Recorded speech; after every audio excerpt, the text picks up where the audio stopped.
Hi అండి. ఈరోజు recipe వచ్చేసి రాగి లడ్లు అండి. రాగి పిండితో లడ్లు ఈజీగా ఎలా చేయాలో చూద్దాము.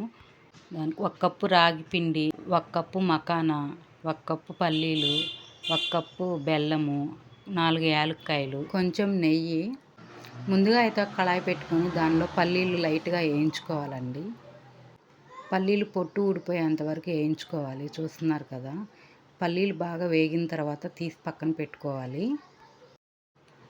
అందులోనే 1 స్పూన్ నెయ్యి వేసి మకానా బాగా ఫ్రై చేసుకోవాలండి. మకానా బాగా ఫ్రై చేసుకోవాలండి. లైట్గా క్రిస్పీగా వచ్చేంత వరకు ఫ్రై చేసుకోవాలి. మకానా బాగా ఫ్రై అయిన తర్వాత తీసి పక్కన పెట్టుకోవాలి. మకానా తీసుకొని పక్కన పెట్టుకోవాలి. పక్కన పెట్టిన తర్వాత అదే కళాయిలో 2 స్పూన్స్ నెయ్యి వేసుకోవాలండి. అందులో రాగిపిండి వేసుకోవాలి. రాగిపిండి వేసుకొని బాగా ఫ్రై చేయాలండి. రాగిపిండిని లో ఫ్లేమ్లో పెట్టుకొని 15 మినిట్స్ అయినా బాగా ఫ్రై చేయాలి.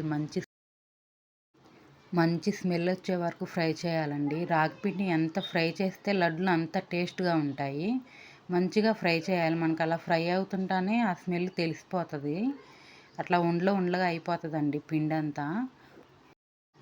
చూస్తున్నారు కదా, రాగిపిండి అయితే ఫ్రై అయిపోయిందండి. ఇలా ఫ్రై అయిన తర్వాత దానిలో స్వీట్కి సరిపడా బెల్లం వేసుకోవాలండి. మీకు ఎంత స్వీట్ కావాలంటే అంత బెల్లం వేసుకోండి. నేనైతే 1 కప్ వేసాను.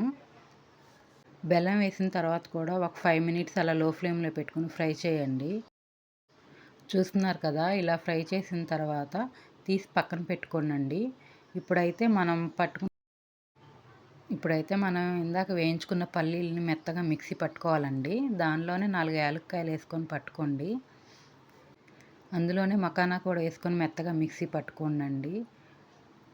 మిక్సీ పట్టుకున్న తర్వాత ఒక గిన్నెలో కానీ బేషన్లో కానీ ఇలా రాగిపిండి తీసుకొని, రాగిపిండి కొంచెం వేడిగా ఉన్నప్పుడే 4-5 స్పూన్లు నెయ్యి వేయండి.